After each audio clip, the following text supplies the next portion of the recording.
Bismillahirrahmanirrahim. Assalamualaikum warahmatullahi wabarakatuh.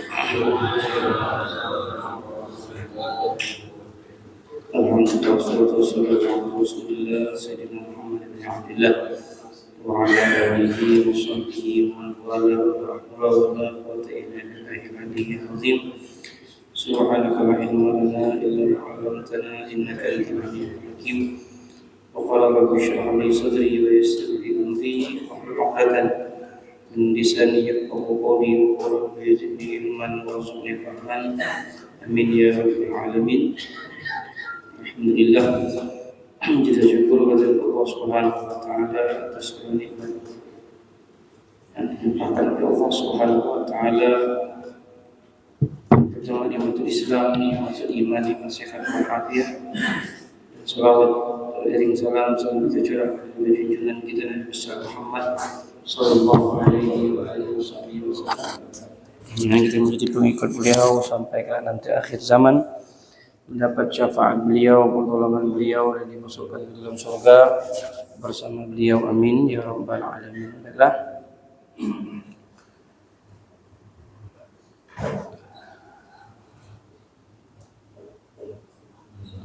Qala al-mu'allif wa nafa'ana bi ulumil darain. Amin. Hafizallahu ta'ala balagha kullu muraja fi khairin wa afiyah. Wa qawluhu Allahumma inni ala zikrika wa syukrika wa husni ibadatik. Dianjurkan setelah selesai salat untuk mengucapkan kalimat Allahumma inni ala zikrika wa syukrika wa husni ibadatik. Ini doa yang dianjurkan langsung oleh Nabi sallallahu alaihi wasallam dan diajarkan kepada Sayyidina Muaz, bahwasanya Nabi sallallahu alaihi wasallam mengajarkan kalimat ini langsung kepada Muaz. Wahai Muaz, bacalah kalimat ini setelah setiap selesai salat. Allahumma a'inni ala zikrika wa syukrika wa husni ibadatik. Yang artinya, ya Allah, bantulah aku ala zikrika, untuk selalu mengingatmu, bersyukur kepadamu, wa husni ibadatik, dan agar selalu baik ibadahku kepadamu. Ini doa yang diajarkan oleh Nabi sallallahu alaihi wasallam langsung kepada Sayyidina Muaz. Kemudian yang keenam, ayatul kursi. Maka tidak diperbolehkan kita untuk setelah selesai salat untuk meninggalkan ayatul kursi. Artinya ini memang betul-betul penjagaan dari Nabi sallallahu alaihi wasallam. Ayatul kursi ini perintah dari Nabi sallallahu alaihi wasallam. Ada beberapa tempat di mana kita tidak diperbolehkan untuk meninggalkan ayatul kursi. Yang pertama, akibat sholat, setelah selesai sholat. Dan yang kedua, ketika ingin masuk rumah. Masuk rumah itu suatu amalan di mana dianjurkan bagi kita untuk membaca ayatul kursi. Untuk apa? Untuk mendapatkan keluarga yang sakinah, mawaddatan, warahmah. Jadi pertama, mendapatkan janji daripada Allah Subhanahu wa taala, yaitu zikirnya. Maka ketika kita itu tidak berzikir masuk rumah, maka syaitan pun akan berkata bahwasanya disinilah tempat aku tidur, disinilah tempat aku menginap. Jadi kalau kita membaca zikir, syaitan pun berkata kepada, ini ketua syaitan bilang, la mabita lana wa la asya'a lana. Jadi kalau kita itu masuk rumah tidak berzikir, syaitan pun akan berkata, tak ada tempat tidur kita pada malam hari ini, pun tak ada tempat makan kita pada malam hari ini. Nah, jadi dianjurkan kita untuk masuk ke dalam rumah mengucapkan ayatul kursi. Cuman saya pesankan kalau bapak-bapak yang suka balik malam, untuk membacanya terlebih dahulu. Jangan nanti membacanya ketika nanti istrinya pas buka pintu. Allahu la ilaha illa wal hayyul qayyum. Nanti dia kira, bapak kira aku setan ke apa, kata dia. Begitu. Orang kaget, apa bangun tidur rambut begini pula kan. Muka ada karu-karuan gitu. Allahu la ilaha illa wal hayyul qayyum. Nanti salah paham pula istrinya.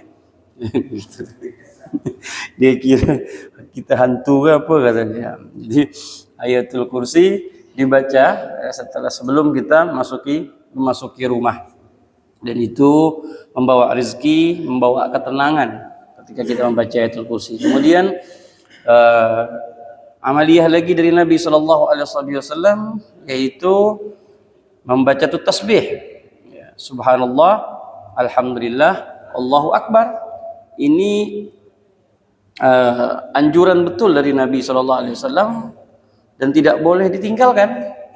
Jadi wirid-wirid yang ada di yang ditulis di sini, artinya kita hanya saja berbeda-beda saja, penempatannya saja berbeda-beda. Tapi kalau sampai ada yang di masjid, kemarin itu ada pertanyaan, setelah selesai Jumat, biasa membaca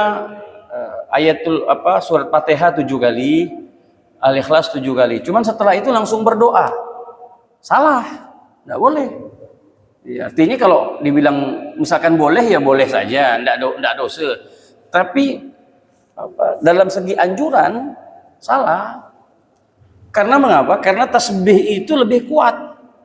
Karena Nabi Shallallahu Alaihi Wasallam menganjurkan kita setelah selesai sholat itu bertasbih. Dan ini hadisnya kuat, Pak. Hadisnya kuat dan ini keuntungan bagi orang-orang miskin. Jadi ketika hadis ini kan asbabul wurud hadis ini adalah kaum muhajirin mengadu kepada Rasulullah. Nah, muhajirin itu kan di waktu itu kan tidak ada duit. Ada orang biasa lah, namanya orang dari Mekah hijrah ke Madinah tanpa membawa apa-apa. Dan orang Ansor di waktu itu orang kaya-kaya. Udahlah kaya, baik, ahli sedekah, rajin ibadah. Lalu muhajirin itu ngadu kepada Rasulullah, bahasa hadisnya itu zahaba ala dusur bi amwalihim. Jadi ya Rasulullah, ahlad dusur yaitu orang-orang Ansor itu ya Rasul, kami lihat mereka itu hebat-hebat. Hebat dari segi ibadahnya, hebat dari segi sedekahnya, kemudian baik. Lalu kami ini tidak akan pernah bisa mengejar ibadahnya mereka.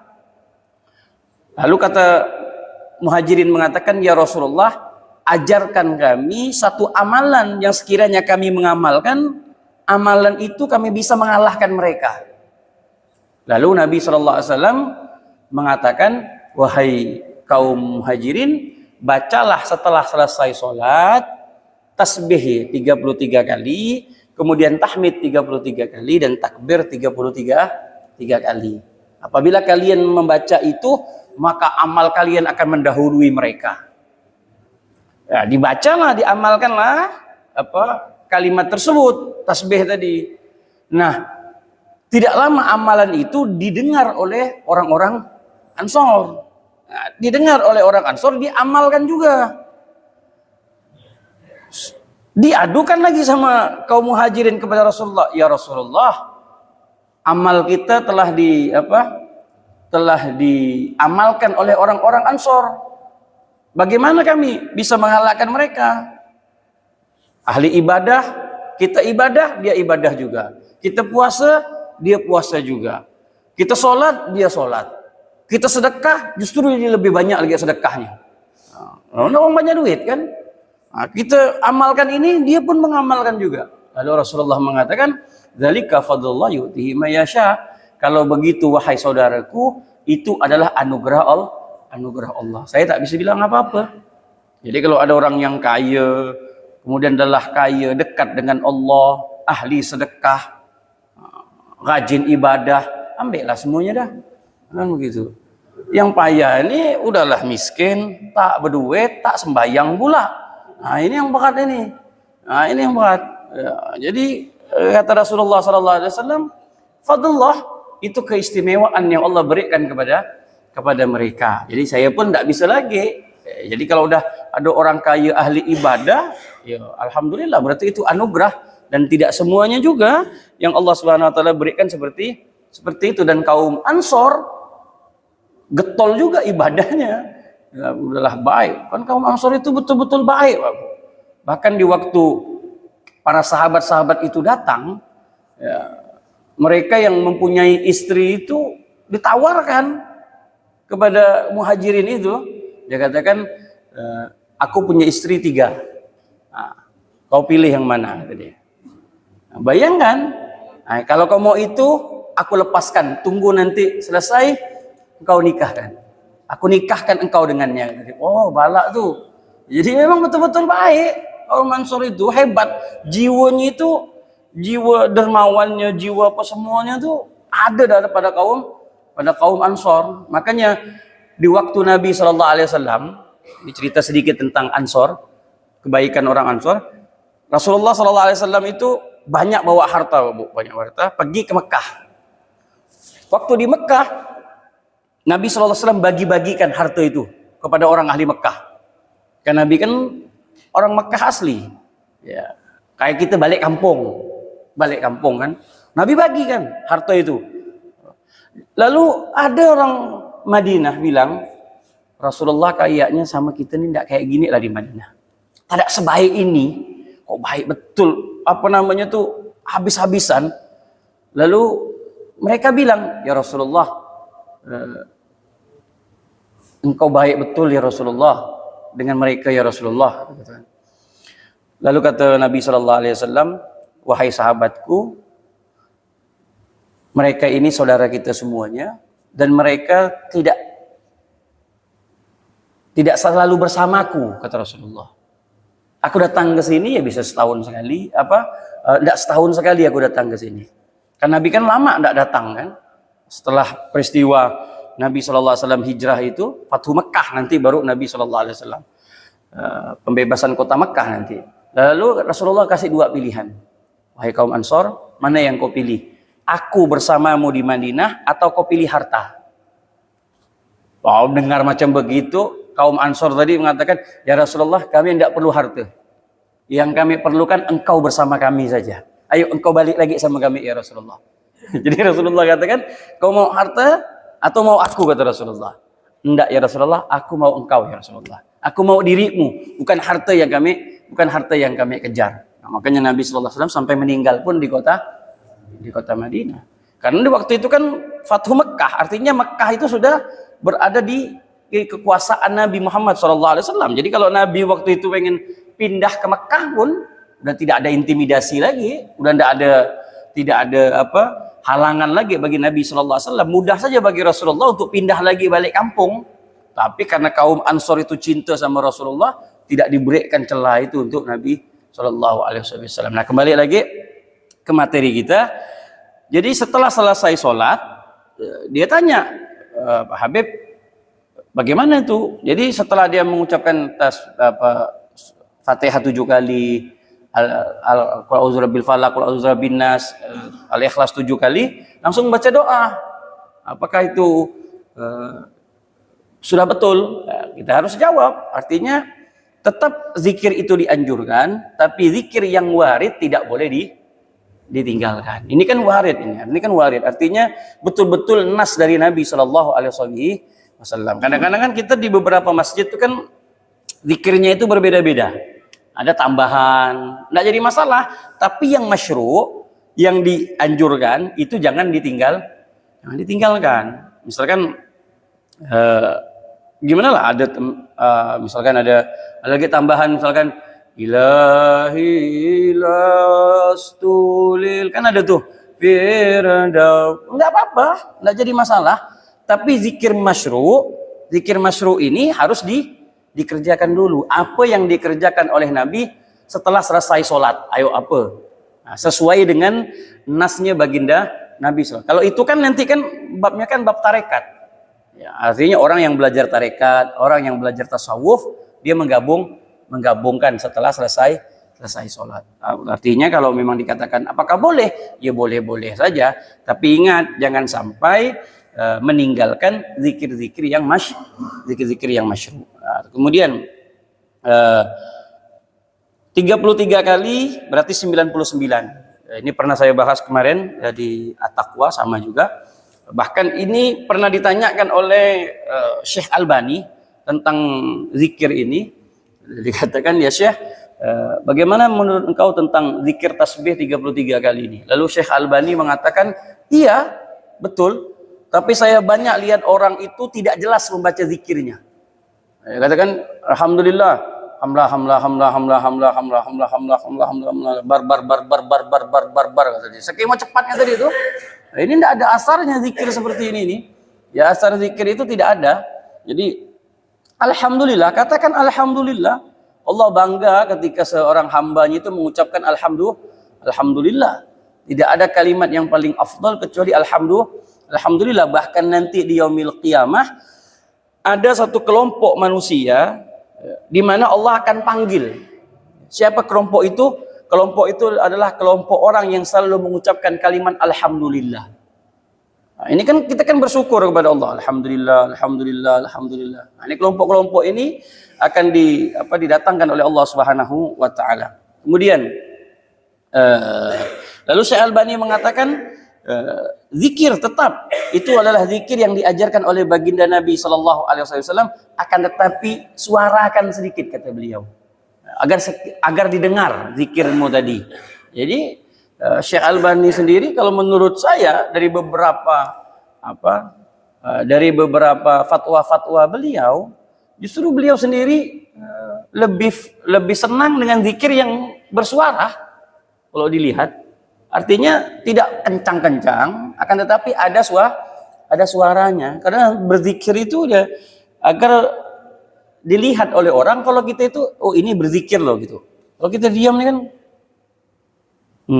ini orang-orang bingung nih, ini tidur ke, melamun ke atau apa nih. Nah, tapi kalau dia ada suaranya kan kita kan tahu gitu. Ini orang lagi dalam keadaan berzikir. Jadi kalau kita lihat dari beberapa fatwanya Syekh Albani itu lebih mengedepankan untuk berzikir ada suaranya. Tuh ya, intinya berzikir. Yang salah itu adalah orang yang tidak berzikir. Nah, kemudian penutupnya yaitu dengan menyempurnakan kalimat la ilaha illallah wahdahu la syarikalah lahul mulku wa lahul hamdu yuhyi wa yumit wa huwa ala kulli syai'in qadir. Nah, di sini barang siapa yang mengucapkan kalimat tersebut kata Nabi, annaman qala dzalika ghufirat khatayahu wa in kanat misla zabadil bahar. Maka Allah Subhanahu wa taala akan ampunkan segala kesalahan-kesalahannya walaupun kesalahannya tersebut sebanyak buih di lautan. Artinya ini keistimewaan yang Allah Subhanahu wa taala berikan kepada kita. Adapun sanad hadisnya Imam Tirmizi, kemudian hadisun hasanun gharibun sahih. Imam Nasa'i juga mensahihkan hadis ini. Artinya hadis ini betul-betul bukanlah hadis yang dhaif, bukanlah suatu hadis yang sanadnya lemah, dan hadis ini adalah sanad yang sangat kuat. Jadi kalau dia ada yang mengatakan setelah selesai sholat itu tidak berzikir, itu kesalahan fatal. Karena mengapa? Karena dari segi hadisnya, semua hadis ini adalah hadis-hadis yang sahih. Tidak ada derajatnya itu derajat yang lemah, tidak. Minimal dia hasan cuma hadis derajat ini. Nah, maka untuk diamalkan sangatlah dianjurkan sekali. Maka di sini dikatakan kemudian astaghfirullahalladzi la ilaha illa huwal hayyul qayyum wa atubu ilaihi ghufira lahu wa in kana farra minaz zahab. Astaghfirullah, kemudian kita beristighfar. Nah, kemudian ditambah lagi apabila setelah salat subuh dan maghrib ditambah kalimat la ilaha illallah wahdahu la syarikalah lahul mulku wa lahul hamdu yuhyi wa yumit wa huwa ala kulli syai'in qadir. Itu dibaca 10 kali. Barang siapa yang membacanya, maka Allah Subhanahu wa taala akan tulis 10 kebaikan, Allah akan hapus 10 kejahatannya, dan Allah akan angkat 10 derajat. Wa kana yaumahu bidzalika fi hirzin min kulli makruh, dan di hari itu Allah Subhanahu wa taala akan jauhkan dirinya dari segala hal-hal yang menakutkan. Artinya Allah jaga dia dari hal yang dibenci, dari hal-hal yang menakutkan. Dalam hari itu posisi dia dalam keadaan aman. Wa hurisa minasyaitan, dan Allah akan jaga diri dia dari syaitan.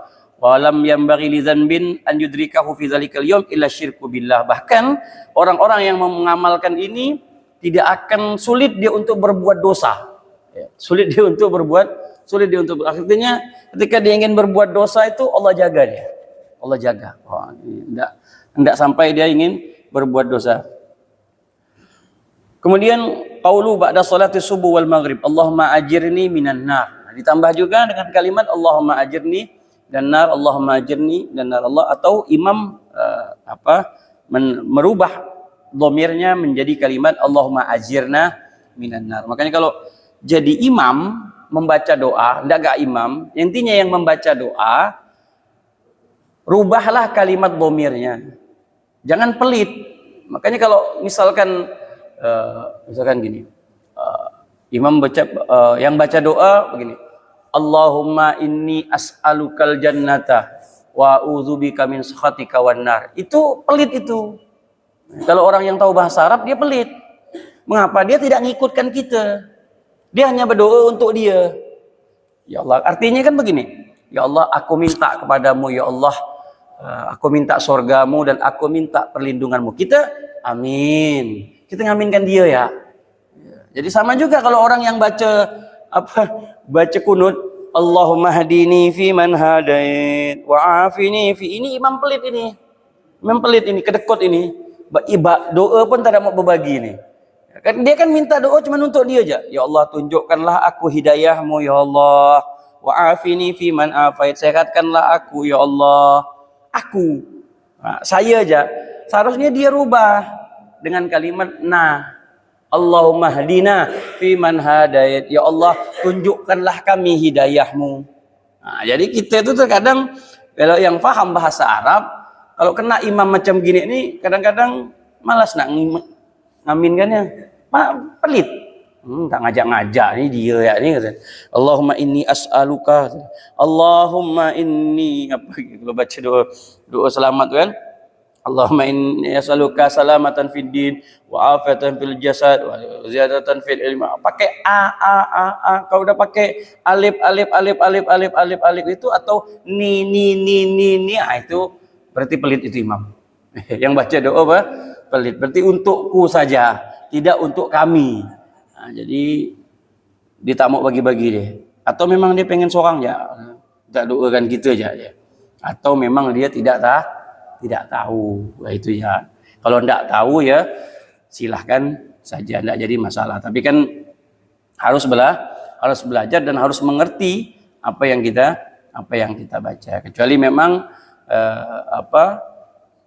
kalimat itu adalah kalimat Al-Quran. Nah, kalau kalimatnya Al-Quran itu mau hati-hati sebenarnya.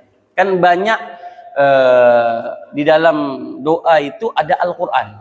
Misalkan la ilaha illa anta subhanaka inni kuntu minadz zalimin. Nah, lebih baik kalau itu jangan diganti. Jangan diganti la ilaha illa anta subhanaka inna kunna minadz zalimin. Niat dia baik, kita paham. Karena mengapa? Karena untuk mengajak yang ramai. Nah, tapi ada dua pendapat. Bahkan dalam pemahaman itu ada dua pendapat. Jika seandainya dia mengambil tabarruk daripada Al-Quran, tidak jadi masalah. Takutnya dia mengganti kalimat Al-Quran, maka itu kafir. Nah, dia harus paham apa alasan dia untuk mengganti kalimat itu. Jadi kalau ada doa-doa yang di dalam Al-Quran, dia kalimat domirnya itu domir saya saja, tapi dia rubah untuk kami. Nah, niatnya kan baik tadi kan. Nah, itu mau hati-hati. Nah, dia harus paham dulu. Dia paham apa niatnya dia. Kalau niatnya dia dia bukan membaca Al-Quran, tapi dia mengambil tabarukan daripada Al-Quran. Sama dengan kita membaca ayat doa iftitah, wa ma ana minal muslimin. Nah, wa ana aslinya wa ana awwalul muslimin. Itu kan doa Nabi Allah Ibrahim, dan akulah manusia yang pertama Islam. Nah, tapi kan dirubah wa ana minal muslimin. Aku termasuk orang-orang Islam. Nah, itu dirubah. Nah, itu tabarukan daripada Al-Quran. Nah, di situ tidak jadi masalah, tidak apa-apa. Maka saya kalau dengar ada orang yang membaca itu mungkin dia mengambil tabarukan daripada Al-Quran. Tapi kalau niatnya memang mengganti, bisa kafir. Hati-hati. Sama juga dengan antum sering dengar dakwahum fiha. Nah, yang betul dakwahum fiha atau dakwana? Itu Al-Qur'an. Iya. Dakwahum fiha subhanakallahumma, itu kan doanya, itu kan apa, Allah ingin mengasih tahu orang-orang ahli surga mereka. Tapi kan diganti wa akhiru da'wana, kan begitu kan? Nah, dakwana kita. Nah, itu kan mau hati-hati juga. Jadi itu adalah kalimat Al-Qur'an. Ya, tapi kalau seandainya dia menggantinya itu adalah menggantinya biniati tabarruk, mengambil Al-Qur'an sebagai doa tulisan, tidak jadi masalah. Tapi kalau pure dia ganti, bisa kafir. Nah, jadi mau hati-hati. Makanya tadi itu zikir-zikir yang ada, apabila dia menggunakan Al-Qur'an, dia harus tahu. Dia harus tahu. Misalkan kan banyak dalam Al-Qur'an itu doa-doa. Misalkan Rabbi ja'alni muqimas shalah wa min dzurriyyati Rabbana wa taqabbal doa. Lalu dia ganti Rabbi ja'alna min dzurriyyatina. Nah, kan bisa saja dia misalkan ingin mengganti, karena kalimatnya tadi ingin ngajak kita sama-sama. Enggak jadi masalah, enggak apa-apa. Tapi tadi itu dia harus menjadikan Al-Qur'an sebagai tabarukan.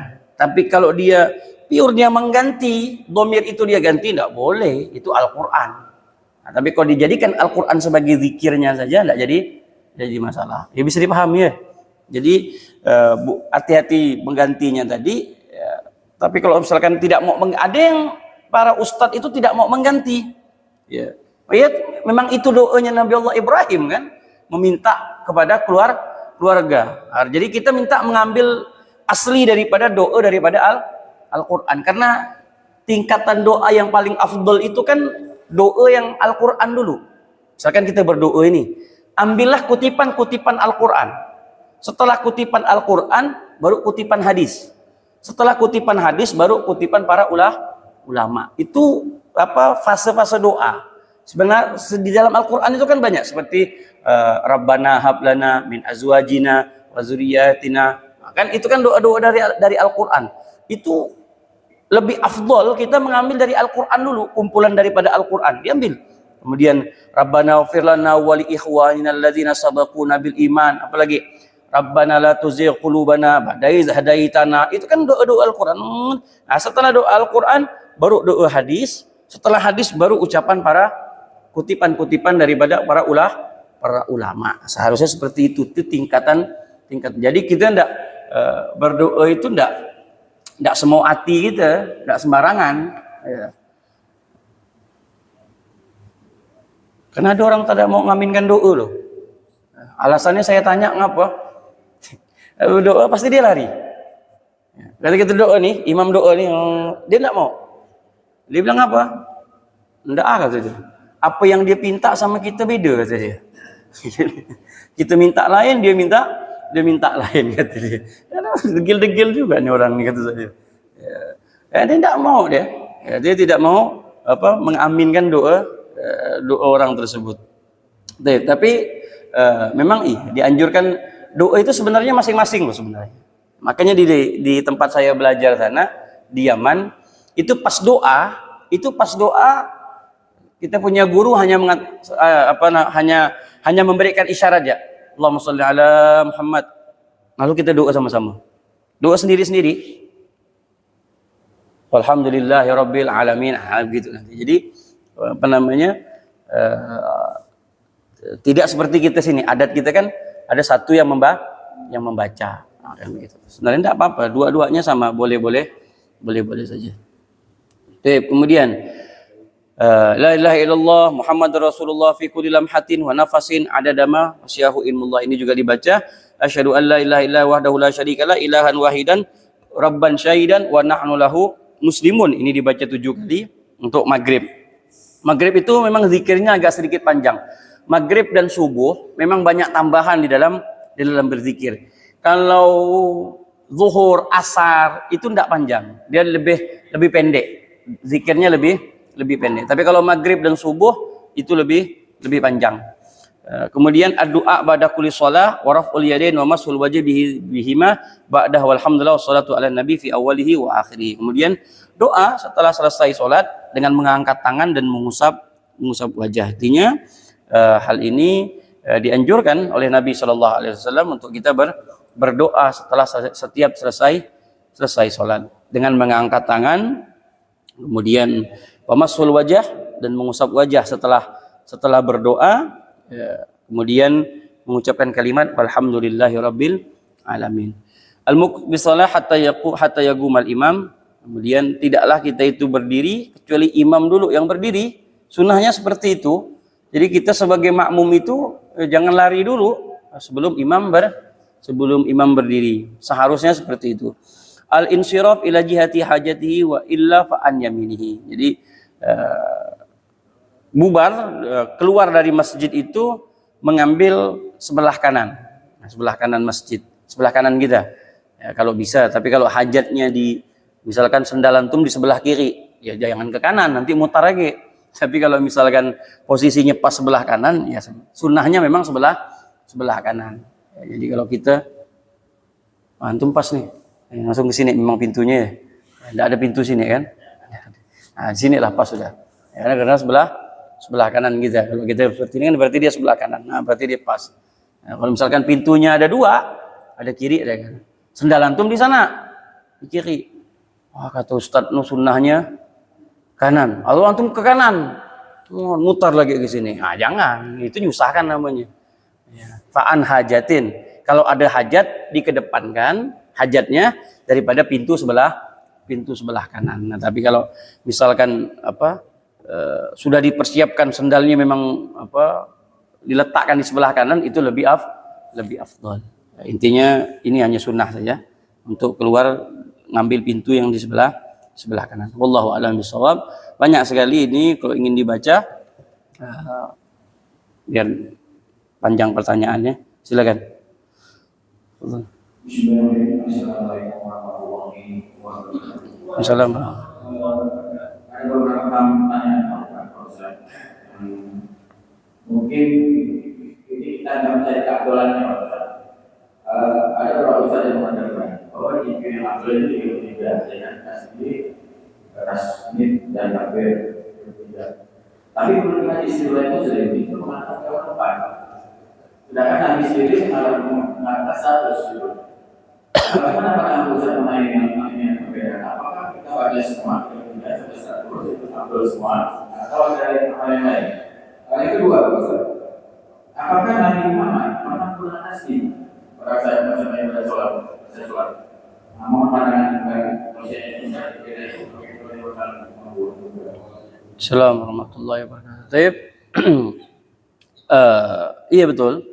Ada hadis yang 34 itu yang dibaca ketika kita ingin tidur.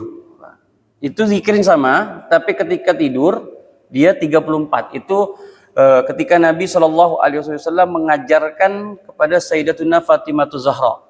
Jadi diajarkan zikir itu 33 kali, tasbih 33 kali, kemudian tahmid 33, Allahu Akbar 34. Nah, itu untuk tidur. Nah, itu ditidur. Jadi betul memang hadis itu ada, hadis itu ada. Kemudian kalau untuk sholatnya itu rata-rata hadisnya semuanya di 33. Jadi 33, kemudian 99 disempurnakan dengan tamamul mi'ah, la ilaha illallah wahdahu la syarika lah, lahul mulku wa lahul hamdu yuhyi wa yumitu wa huwa ala kulli syai'in qadir. Sempurnalah dia menjadi 100. Nah, seperti itu. Tapi kalau memang dibawa ke situ, Allah alam. Ya, itu yang kita pahami tentang hadis 34 tadi. Coba nanti dicek kembali tentang hadis takbir 34. Kemudian apakah Nabi Shallallahu Alaihi Wasallam itu menggunakan tasbih? Polemik tasbih itu ya, polemik ya. Ada yang mau, ada yang tidak. Ya, betul. Tapi apakah yang menggunakan tasbih itu salah? Tidak. Sayyidatuna Maimunah itu kalau Abu Hurairah itu kalau beliau itu mengikat, dia kalau bertasbih itu ada 1000. Jadi dia buat tali digumpal-gumpal, ya gumpal-gumpal sampai 1000. Nah itu yang dijadikan untuk berzikir tadi. Nah, ini dalilnya, karena nanti ada kelompok-kelompok yang bukan wallah alam apa mengharamkan atau apa, pokoknya tidak setuju dengan kita menggunakan tasbih karena hampir sama dengan orang Buddha. Ya, begitu kan? Nah, begini bukan kan? Nah. Pertama, tasbih Abu Hurairah melakukan hal tadi, menjadikan gumpalan-gumpalan tadi digumpal, kemudian dihitung. Kemudian Sayyidatuna Maimunah itu menggunakan biji korma. Nah, jadi untuk biar dihitung. Intinya berarti ilah daripada hukum ini tidak lain dan tidak bukan ini untuk hitungan. Kan begitu? Nah, jadi hal itu dilihat oleh Rasulullah dan Rasulullah tidak pernah berbicara apa-apa. Artinya Rasulullah mengiyakan saja. Rasulullah SAW tidak marah. Tapi kalau ditanya mana yang lebih afdol, zikir dengan tasbih atau dengan anamil? Ini namanya anamil. Ini. Subhanallah. Tapi ibu kalau disuruh 100, kalau 100 masih bisa. Kalau pakai ini 1000, langsung berapa dah ya? Nah, kalau misalkan apa namanya mampu lah jadi masalah, afdol pakai ini karena ini nanti akan ditanya oleh Allah. Subhanallah 33 gampang. Subhanallah gini. Main kan selesai. 33 selesai. Tapi kalau ditanya mana yang lebih afdol ini tangan kita, anamil namanya ini. Jari-jari ini lebih afdol. Nah, tapi orang yang menggunakan tasbih apakah salah? Enggak bisa. Ada khusus bab tentang itu. Ada khusus bab tentang tasbih ini untuk menjawab mereka yang tidak setuju dengan tasbih. Bahkan secara ada beberapa mereka yang mengatakan kita tasbih sama dengan orang-orang Buddha. Artinya mereka kan menggunakan tasbih itu besar-besar begitu. Ini ada lagi yang mengatakan itu adatnya orang-orang sufi. Bertasbih itu orang-orang sufi. Enggak jadi masalah, pakai saja. Dan itu dipraktekkan oleh Abu Hurairah. Cuman tasbihnya Abu Hurairah ya tidak sama dengan tasbihnya kita. Itu kan lawar, ada ininya, ada apa semuanya kan. Intinya apa? Intinya ini untuk menghitung. Udah selesai. Ada orang yang pakai apa namanya?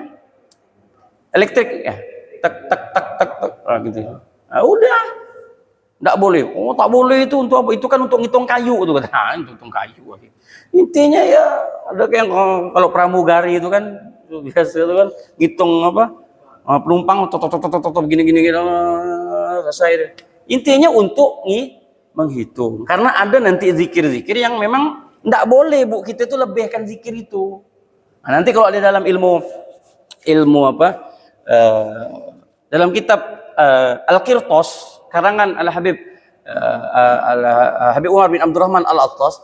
Jadi kenapa zikir itu ada apa namanya?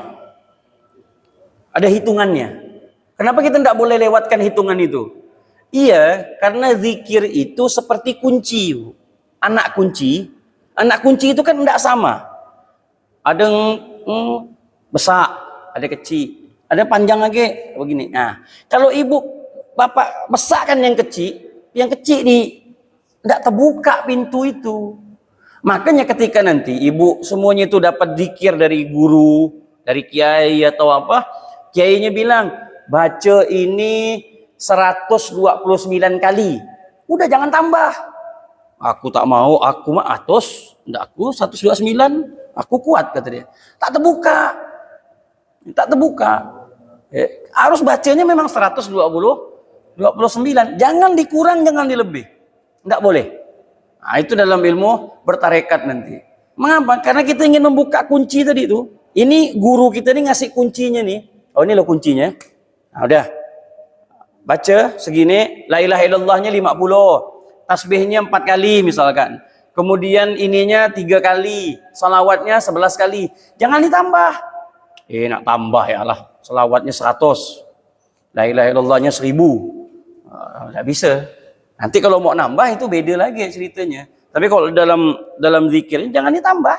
Ya udah, kerjakan apa yang diperintahkan oleh guru tadi. Jangan ditambah. Nah, maka tadi kembali lagi sesuai dengan apa pertanyaannya tadi, kembali bahwasanya bertasbih tidak lain dan tidak bukan untuk kita mengingat dan atas hitungan daripada tasbih kita. Tapi kalau ditanya mana yang lebih afdal, bertasbih dengan tangan atau dengan alat, tangan lebih afdal. Wallahu a'lam. Ya, yang salah yang tak bersikir itu ya. Allah. Sila, Ibu.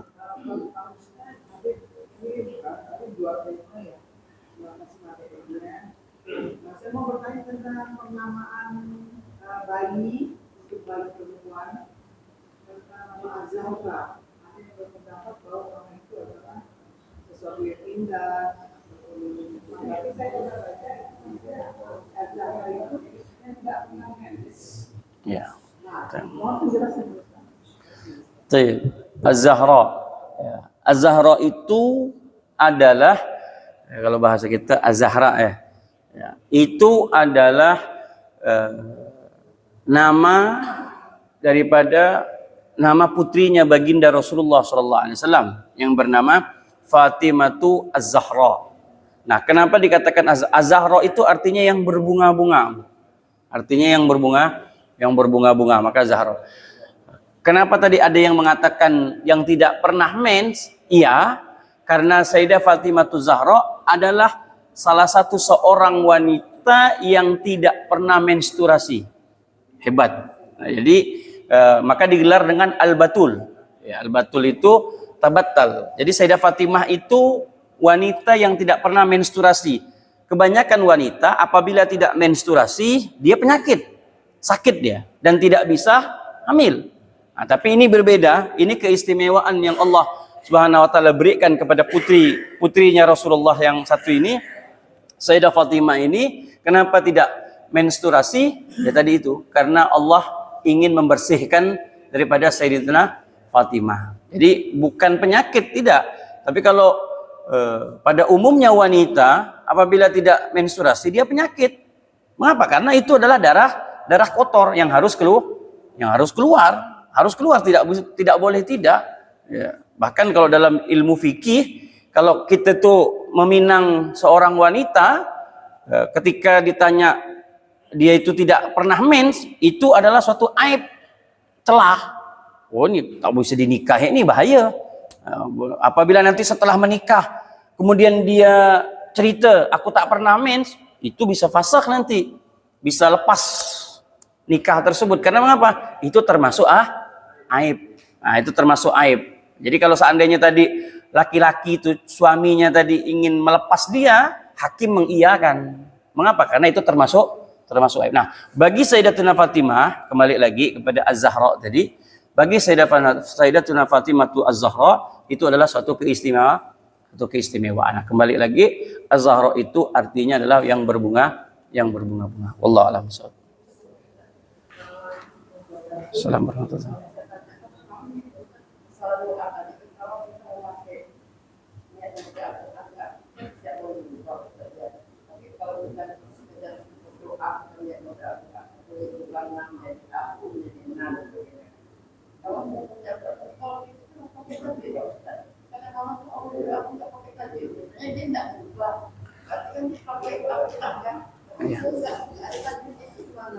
Sip. Nama juga ini kita menjadikan majelis silaturahmi misalnya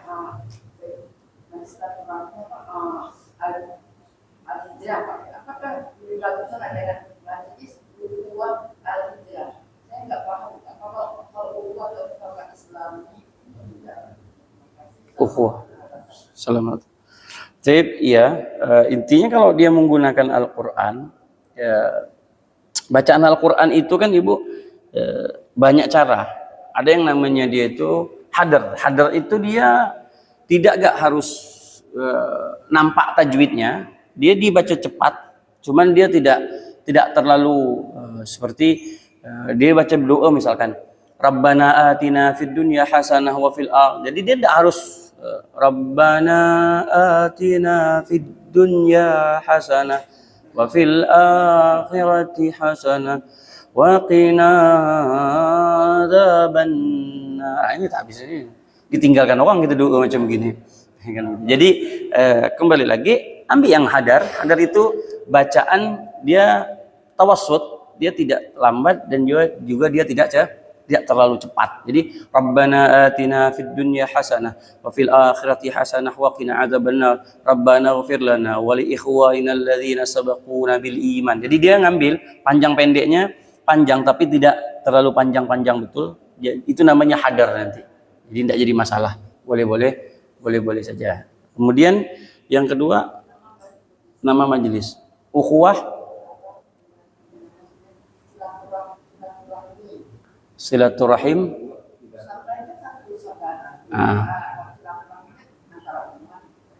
Oh, iya. Silaturahim dengan silaturahmi. Kalau silaturahmi itu bahasa Indonesianya, Bu. Ya, kalau bahasa Arabnya silaturahim. Jadi silah itu dua-duanya bahasa Arab sebenarnya. Cuman cara pengucapannya aja. Ya, silaturahim itu dua kosakata daripada bahasa Arab. Silah itu menyambung, ar-rahim itu adalah rahim dari kita ini saling dari rahim dan saling menyambung begitu. Nah, jadi itu dua kota bahasa Arab yang jadi bahasa Indonesia dijadikan satu kalimat. Jadi bahasanya silaturahmi. Jadi itu bahasa Arab. Jadi satu kalimat yang betul sudah. Mau dia silaturahim boleh, silaturahmi juga boleh. Enggak apa-apa, boleh saja. Ukhuwah persaudaraan, ya betul, enggak apa-apa. Silaturahim, ukhuwah,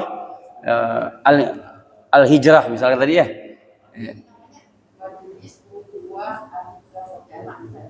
Majelis ukhuwah, ya. Ukhuwah itu persaudaraan. Iya, betul. Enggak apa-apa. Boleh. Monggo, silakan, udah.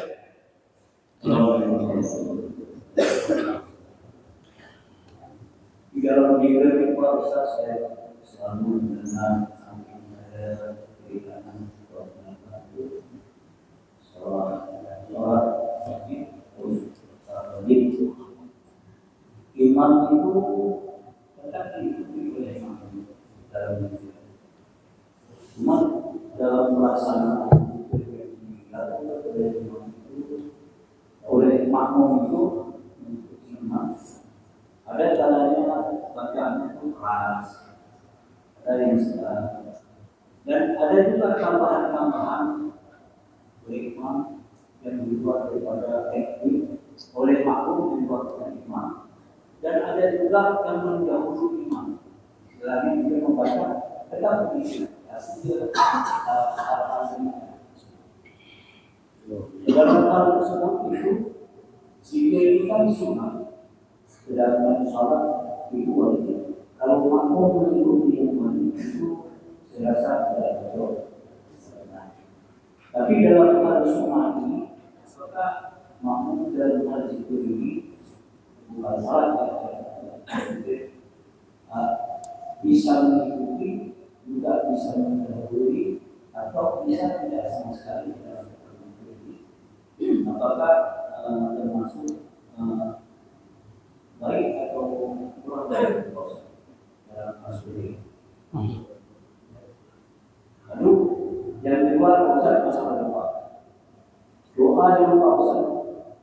Ketika terjadi pernah bertemu dengan masing-masing doa dengan permintaan itu masing-masing. Saya juga mau bertemu sahabat saya yang berbeda dengan Ustaz. Cuma saya melihat dia itu menyebut masing-masing doa itu karena waktu dia itu alhamdulillah orang itu sudah hadir. Waktu dia berangkat haji itu sama sekali dia membuat tabungan itu istilahnya mau berburu itu sudah terlalu keren dengan mau berangkat haji, tapi dia masih punya masih mau belajar. Jadi dia pulang sempurna apa baik dia pun nanti malah yang dia yang dipertahankan itu hanya membaca Al-Fatihah. Jadi waktu itu lagi dapat untuk iman.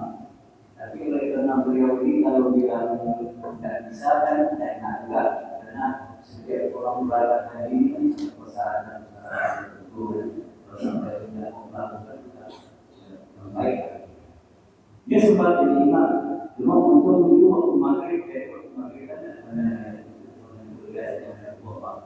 Setelah itu dia bilang doa kita masing-masing. Kita kan kita doa masing-masing. Karena pemerintah ini kita masing-masing saya. Yang saya tanyakan di sini, permintaan doa ini kan sunnah atau wajib itu yang perlu saya ketahui sebenarnya bagi jemaah. Lalu dalam permintaan ini, kalau kita pelajari permintaan yang biasanya berjemaah, mungkinkah kita bisa bertanya bahagia semua tetap hidup itu karena pasti ada 100 orang pun di mana jadi terkuasa apa 50 yang bahagia 50 yang bahagia itu juga menjadi bawa masalah. Jadi yang saya tanyakan di sini, bagaimana doa itu supaya tak baik untuk pribadi atau yang berjemaah supaya tidak ada hal-hal yang tadi menurut pikiran kita. Apakah memang boleh atau berdoa seperti tujuan itu sama? Assalamualaikum warahmatullahi wabarakatuh. Assalamualaikum warahmatullahi wabarakatuh. Saya cek tadi dalam kitab hadis tentang Arba' wa Salasin ada 34 sebagai tambahan ilmu. Di situ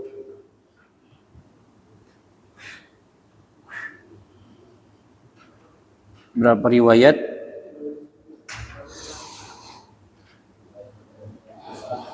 ya, wa kabbara salasa wa salasina fatilka wa qad takunu bisa ditasbih salasa wa salasin summa tahmid mislu zalik. Nah, kemudian dalam dari banyaknya riwayat ya, memang betul Imam Muslim juga meriwayatkan dua. Jadi Imam Muslim meriwayatkan dua di takbir wa yukabbiru arba'an wa salasina fa utiya rajulan minal ansar mana mithaqila lahu amarakum Rasulullah sallallahu alaihi wasallam an tusabbihu dubura kulli salat salasa wa salasin wa tuhmadu salasa wa salasin wa takabbiru arba'an wa salasin qala na'am qala faj'aluha khamsan wa ishrina wa ja'alu fiha tahlil falamma asbaha atan nabi sallallahu alaihi wasallam faqala ij'aluha kadzalik. Jadi ini di antara hadis Nabi sallallahu alaihi wasallam, tapi lebih spesifik itu untuk dijadikan zikir. Dikatakan di sini seseorang yang tadi mengucapkan hadis tadi wa tuhmaduna salasa wa qala na'am, iya, qala faj'alu khamsan wa ishrin waj'alu fiha tahlil falamma asbaha atan nabi, di waktu pagi dia cerita ini hadis dia mimpi Rasulullah sallallahu alaihi wasallam memerintahkan untuk membaca zikir tadi. Kemudian dia datang lagi kepada Rasulullah dan Rasulullah mengiyakan hadis tadi. Waj'aluha fiha tahlil falamma asbaha atan nabiy sallallahu alaihi wasallam fadzakara dzalika faqala ij'aluha kadzalik. Ya, enggak apa-apa kata Rasulullah, baca juga. Jadi tapi di tadi yang saya katakan lebih yang 34 itu lebih dibawa ke zikir malam. Tapi lebih umumnya hadis, kuatnya hadis itu 33, 33. Jadi ada hadisnya tadi memang betul riwayat Imam Muslim, tapi lebih banyak riwayat tadi yaitu riwayat yang 33. Kemudian iya, orang yang berdoa itu saya kira untuk kebaikan semua. Jadi salah juga kalau dikatakan tidak sama doanya. Dengan doa permintaan imam sama permintaan kita tidak sama. Saya kira imam itu atau yang membaca doa tidak lain dan tidak bukan untuk kebaikan dunia dan akhirat. Tidak ada ceritanya berbicara meminta dunia. Kalaupun itu toh meminta dunia, tapi pasti yang dipinta adalah kebaikan. Kan begitu. Pasti ditutup dari doa gitu tidak lain Rabbana atina lah. Paling gitu ya kan. Atau para imam kita selalu membaca doa selamat. Nah, kan gitu. Doa selamat itu kan doa yang sempurna, Pak. Sempurna doa selamat itu.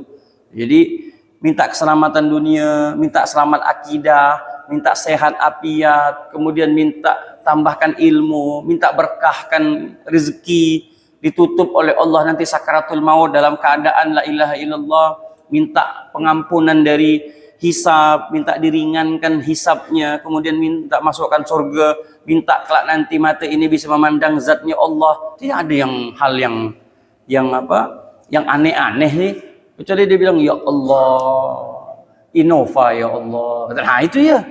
Ya Allah, apa dia biasa yang ada di ya di medsos itu kan, Innova apa semuanya. Lalu yang dibilang, aku udah punya Pajero, dah kau masih minta Innova. Itu iya. Atau yang satu tadi, ya Allah, imam tadi kepengen Vario. Ya Allah, Vario, ya Allah. Kata yang makmum, aku udah punya BC Eko Vario pula, kata dia kan. Nah, jadi tenang aminnya. Itu iya. Kalau babnya seperti itu kan beda. Itu udah bab dunia. Tapi kalau babnya Rabbana atina fid dunya hasanah, saya kira untuk kita mengaminkannya pun ya ayolah sama-sama mengaminkan. Karena sebagai penutup, tidaklah kita berdoa, tidaklah satu tempat itu berkumpul, apalagi itu yang berkumpul itu 40 orang, maka di antara salah satu 40 itu pasti ada yang soleh, ada orang yang wali di situ, ada orang yang dekat dengan Allah. Tidak tahu kita siapa, dan kita jangan pernah meremehkan doa dari mulut seseorang. Jangan pernah. Saya pernah waktu itu saya naik mobil di Yaman sama anak muridnya Habib Umar yang dari Jeddah, Habib Muhammad Al-Attas. Lalu di waktu saya numpang, dia suruh saya naik. Karena ini guru, saya tidak mau. Naik, kata dia. Akhirnya saya naik. Habis itu saya turun. Sebelum turun, dia bilang, doakan saya, kata dia. Saya bilang, antum ya Syekh lebih afdol daripada saya. Lalu kalimat itu sampai sekarang saya masih ingat. Dia katakan, ente doakan ana, karena kita tidak tahu min ai afwahin tuqbalu fiha doa. Kita tidak tahu dari mulut siapa doa itu dikabulkan. Mungkin dari mulut ente doa itu dikabulkan untuk ana. Kalau ana berdoa mungkin Allah tidak kabulkan ana, tapi dari mulut ente mungkin. Ya, jadi kita tidak tahu dari mana doa itu dikabul. Mungkin dari anak kecil kita minta doa sama dia. Mungkin dari orang yang ini kita minta doa kan. Jangan pernah pelit untuk kita minta doa sama orang lain, karena kita tidak tahu dari mulut siapa doa itu dikabulkan. Dan hati-hati juga dari mulut siapa doa yang jelek itu dikabulkan. Mungkin dari doa itu kita tak mungkin dia terkabul doa orang macam gini, kata tahu-tahu dia berdoa Allah ijabah doa dia, lintang pukang kita hidup nanti. Jadi ya sudah, husnudzon saja, prasangka baik kepada setiap muslim itu lebih enak walaupun salah. Orang yang husnudzon itu kan tidak akan pernah rugi walaupun salah. Antum betul berprasangka baik sama dia, tahu-tahu dapat kabar dari kawan, dia tuh tiap malam berjudi, tiap malamnya nyelot, kata dia, tiap malamnya begini. Iya ke? Tahu saya tengok dia tuh berkopi, rajin bertasbih. Antum tidak rugi walaupun gitu tidak husnuzonnya tadi itu selama ini tidak rugi walaupun salah, tetap tidak rugi. Itulah berprasangka baik terhadap manusia. Wallahu a'lam bishawab. Subhanakallahumma wa bihamdika asyhadu an la ilaha illa anta astaghfiruka wa atubu ilaik. Alhamdulillahirabbil alamin.